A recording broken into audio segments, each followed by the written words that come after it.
आत्तापर्यंत तुम्ही 12 ज्योतिर्लिंग यात्रा, कैलास मानसरोवर यात्रा ऐकली असेल, पण आज मी तुम्हाला व्हिडिओमध्ये सांगणार आहे पंचमहाभूतलिंगांची म्हणजेच अग्नी, पृथ्वी, वायू, जल, आकाश या पाचही लिंगांची, महादेवांची, शिवलिंगांची यात्रा।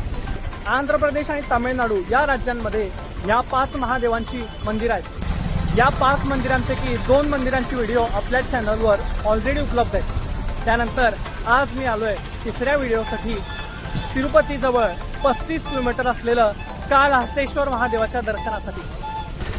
या मंदिरात कसं पोचायचं, इथं दर्शनाची पद्धत काय आहे, त्याबरोबरच इथं कोणती पूजा केली जाते, या सगळ्याची माहिती आजच्या व्हिडिओमध्ये मी देणार आहे। राहू दोष, कालसर्पदोष, आयुष्यात सतत अडथळे या हजारो कारणांवर एकच उपाय म्हणून लोक याच मंदिरात नेमकं काय येतात। या मंदिरात अशी नेमकी कोणती शक्ती आहे जी आजही लाखो भक्तांना या ठिकाणी राहू केतू दोषाची पूजा करण्यासाठी या ठिकाणी खेचून घेते। तेच जाणून घेण्यासाठी आज आपण चाललोय आंध्र प्रदेशातील श्री कालहस्ती मंदिरात। पंचतत्व शिवलिंग यात्रा म्हणजेच अग्नी, पृथ्वी, वायू, जल, आकाश या 5 मंदिरांपैकी वायू तत्वाचं कालहस्तेश्वर महादेव मंदिर हे तिरुपतीपासून साधारणतः 35 किलोमीटर अंतरावर स्थित आहे।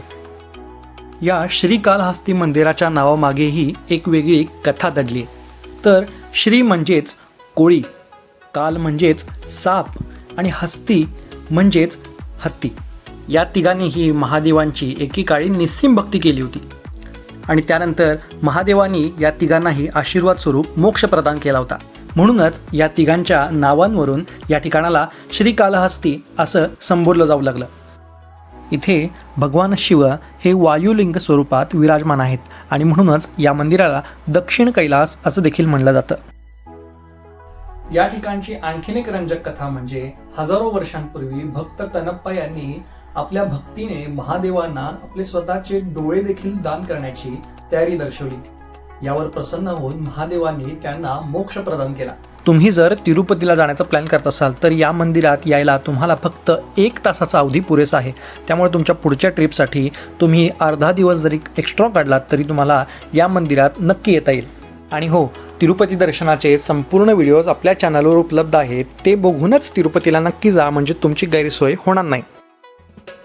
आता आपण या मंदिराच्या आतल्या बाजूला प्रवेश करूयात आणि या ठिकाणी नेमकं दर्शनाच्या पद्धती काय काय आहेत ते जाणून घेऊयात। मंदिराच्या मुख्य प्रवेशद्वाराजवळच या ठिकाणी लॉकर्स आणि चप्पल स्टँडची सुविधा आहे, ज्या ठिकाणी आपल्या बॅग्स सुरक्षित ठेवून आतमध्ये दर्शनाला जा। आता या मंदिरात कोणत्या पूजा होतात आणि त्याचं महत्त्व काय आहे हे जाणून घेऊयात। आता सर्वात महत्त्वाचा प्रश्न, या मंदिरात राहू केतू दोषाच्या पूजांसाठी लाखो लोक का येतात? तर मित्रांनो, ज्योतिषशास्त्रीय मान्यतांनुसार राहू केतू हे पत्रिकेतील ग्रह जर आपल्याला प्रतिकूल परिणाम दाखवत असतील तर या ठिकाणी आल्यानंतर पूजा केल्यास आपल्याला अनुकूल परिणाम पाहायला मिळतात। म्हणजेच या ग्रहांकडून होणाऱ्या त्रासातून आपल्याला मुक्तता मिळण्यास मदत होते। म्हणूनच आज लाखो लोक भारतातून आणि भारताबाहेरून देखील या ठिकाणी कालसर्पदोष आणि राहू केतू दोषाची पूजा करण्यासाठी येत असतात। या व्हिडिओतून कोणत्याही प्रकारची अंधश्रद्धा पोहोचवण्याचा माझा हेतू नाहीये, परंतु या पूजा करण्यापूर्वी आपल्या ओळखीच्या आणि तज्ञ ज्योतिषांचा सल्ला घ्यायला विसरू नका। या मंदिरात दर्शन घेण्यासाठी 50 रुपयांचं विशेष शीघ्र दर्शन, 200 रुपयांचं विशेष शीघ्र दर्शन आपल्याला पाहायला मिळतं। राहू केतू दोषाची पूजा या ठिकाणी 750 रुपये प्रति व्यक्ती यापासून सुरुवात होते ते साधारणतः 5000 रुपयांपर्यंत या ठिकाणी आपल्याला पूजा करता येतात। या कालहस्ती मंदिरापासून अगदी 2 ते 3 तास अंतरावर असलेल्या विल्लुपुरमच्या गोल्डन टेम्पल या मंदिराचा व्हिडिओ देखील आपल्या चॅनलवर लवकरच येतोय, त्यामुळे चॅनलला सबस्क्राईब करून ठेवा। मित्रांनो, पंचतत्व शिवलिंग यात्रेतील आजचा हा तिसराच म्हणजे वायुलिंगाचा व्हिडिओ तुम्हाला कसा वाटला हे मला कमेंट्सद्वारे कळवायला विसरू नका।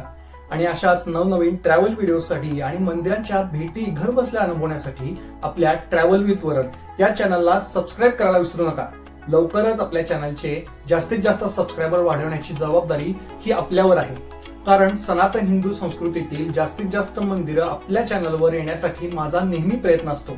त्यामुळे आजचा व्हिडिओ जास्तीत जास्त लोकांपर्यंत शेअर करा आणि आपल्या सोबत जोडून राहण्यासाठी आपल्या चॅनलला सबस्क्राईब नक्की करा। भेटूया पुढच्या व्हिडिओमध्ये, तोपर्यंत नमस्कार।